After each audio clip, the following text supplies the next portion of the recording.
ভাই আপনি একবারে 2 ফ্ল্যাটের মাল নিলি ঝামেলাও কম হবে আর দামও একটু কম পড়বে, এই জন্য আপনার একবারে 2 ফ্ল্যাটের মাল নিতে বলছি। হ্যাঁ তুমি বলছো বিদায় তুমি 2 ফ্ল্যাটের মাল একসাথে নিচ্ছি, আর তা না হলে যেই ফ্ল্যাটে কাজ চলতেছে আমি শুধু ওই ফ্ল্যাটের মালটাই নিতাম। ভাই আপনাদের বিল রেডি, বুঝছেন? 86,520 টাকা হয়েছে। ভাই দাম ওইভাবে ধরছেন তো?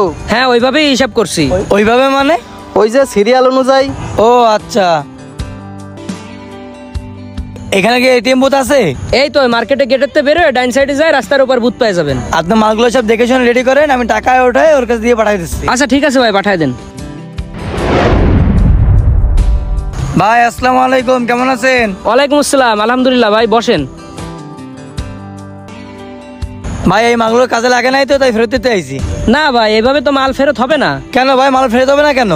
আমি তো কোনো মাল ব্যবহার করি নাই, সব মাল তো ইনটেকই আছে। আপনি যেদিন মাল নিছিলেন ওই দিন যে এক লোকরে নিয়ে আইছিলেন না, এই মাল ফেরত নিতে গেলে ওই লোকরে লাগবে। ওই লোক কই? ওরে এখন আমি কই পাবো? ও তো ছিল আমার কন্ট্রাক্টর।